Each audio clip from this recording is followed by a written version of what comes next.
Years ago, I was roommating with some friends and had some of the craziest, wackiest experiences of my life.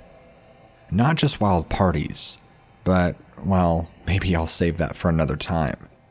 But the experience I'm going to share with you today has left a lasting impression on me forever. Before I go into the details of what exactly I had an encounter with, let me just say that at the time, I had no idea that my roommates were hiding terrible things from me, like playing with a Ouija board when I wasn't there, purposefully, because they know how I felt about that kind of thing, and summoning demons behind my back. I wouldn't learn about any of this until years and years later, after one of my close friends, who at the time I was roommating with, told me about it. During the day, I would work my 10 a.m. to 4 p.m. shift at a local grocery store just to make ends meet while I went to school part-time. Well, during then is when my roommates, who were a bunch of stay-at-home bums at the time, would just play with the Ouija board. They even told me that they had some horrible encounters with a demon named Zozo. This wasn't just a one-time thing. No. This went on for months and months at a time. From winter, well into spring, and even the first part of summer. It started off simple enough. They would play the board and ask it questions, and would apparently be visited by multiple demons, or what they claim were ghosts, but we know what it really was. Then, after a little while, things in the house started happening. Lights would flicker on and off. Things would go missing. Doors would randomly slam and open. Strange stuff like that made you think you had a poltergeist. Then, not much longer after that, I want to say right around St. Paddy's Day, we started getting visited by these strange creatures. They stood up on 2 legs just like a full-grown man, except they were about 9 or 10 feet tall. I'm talking huge beasts. They had a head that kind of reminded me of Anubis, or I guess a Doberman Pinscher, if you want to say. My first few encounters and sightings with these beings was absolutely terrifying. My roommates played clueless because they really didn't know, but I believe deep down they did, because they were all in this little conspiracy to do this. Them playing with that darn board was almost like a full-time job for them. It was like clockwork, and they had no plans on slowing down anytime soon. Things continued to intensify, and we had more and more frequent visitations, with these beings becoming more and more hostile, shaking the door handles violently, tapping and scratching on the windows to get in. I had no idea what to do, and I felt like I was the only one that seemed to care that this was even happening. The other 3 just kind of seemed to shut it out, like they were numb to it all, as if it wasn't happening. At one point or another, I had heavily considered consulting a priest because I thought we had a demon in the house, but little did I know that that was more than likely true. I can't really exactly say what was going on for sure, but I can say with confidence, then playing with that board was attracting, well, whatever these creatures of the night were, these demons. Eventually, things got so bad, and this would have been around early June, that I decided to move out, because I just got tired of dealing with it. So I went and stayed with another friend of mine, and left them to their little house of horrors. Afterwards, my relationships with my 3 roommates, who I used to be good friends with, kind of dissipated over time. I don't know if it's just because our interest waned, or if it's just that we just stopped putting into the relationship. Either way, distance came between us, and we ultimately grew apart. Years later, we tried rekindling, but to really no avail. I mean, we went out to lunch here and there, and that's when I learned about what was really going on.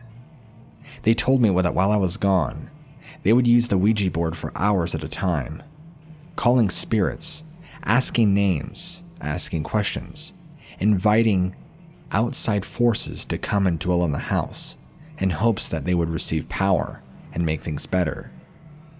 I thought the whole thing was weird, because those friends of mine, well, at one point they were friends.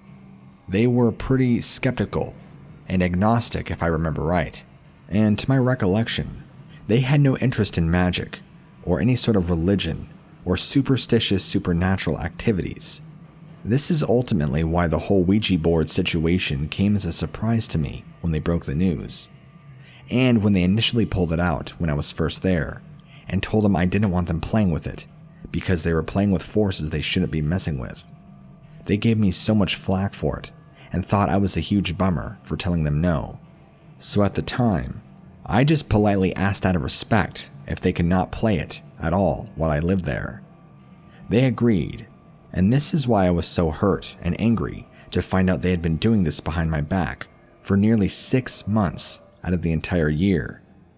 The actions they described to me reminded me of something that a witch would do, or practice, and I knew they weren't into witchcraft, or Wiccans, or anything of that nature, so it struck me as odd. I don't know, the whole thing is odd to me. But again, that kind of just left a sour taste in my mouth, that they would go behind my back when they knew I purposefully was against that sort of thing, and while I was living there. Safe to say that there's a reason I don't talk to them anymore. But I feel like I've put too much emphasis on those three, and not enough of the actual story at hand that I wanted to tell you about.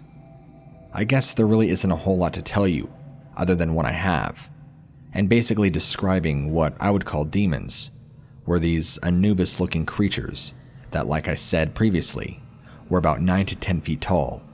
I mean, just massive sons of guns. And once they start appearing, they didn't really want to go back to whatever realm they were called from or summoned from. They became increasingly hostile and increasingly violent towards me mainly. It seems like my 3 other roommates, who seemed to shut all of this out, they weren't even, I don't know if targeted is the right word, but it seems like these things were only hell-bent on coming after me, and I don't know why that is. I'm not religious or anything. I didn't practice the Ouija board at all, so I really don't know why their focus or intent appeared to be me. Sometimes I would see them in the evening, coming home from work. Other times I would just see them coming towards the house at night, trying to get into the windows. It was terrifying. If you've ever seen the movie Night of the Living Dead, where those zombies try and break into the house, can you imagine that level of fear? That's kind of what I experienced. And now that I think about it, I almost wonder if my 3 roommates were somehow possessed.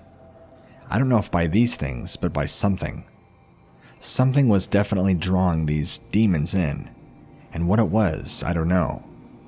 And they looked strong enough that they could have broken down the door if they wanted to, or the windows, since our house wasn't necessarily reinforced, or heavily built or constructed.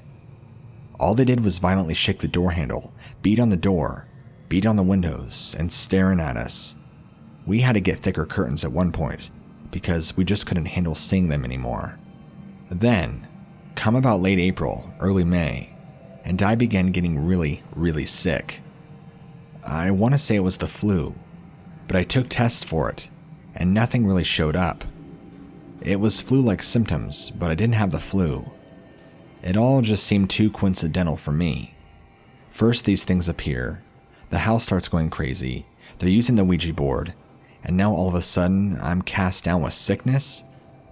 Maybe, just maybe, and bear with me because it's only a theory, that my roommates were cursing me and putting spells and hexes on me, driving me away, only pretending to be my friend. But for what reason, I'm not sure. I had nothing that I knew of that they wanted. Not money, not power, not materialism. I don't know why. Again, I don't know why I was targeted. But these things, their intentions were evil. That's the only real thing I can get across to you. Anyway, ultimately, I don't know what you'd call this whole shtick. I'm not even really sure you would call this a demon encounter, considering these things were demons, but they were in physical, manifested form. I guess you can call them a dogman, since they resembled that of which people describe as it, but they looked different. I'll let you be the ultimate judge, and you can determine for yourself what you want to believe.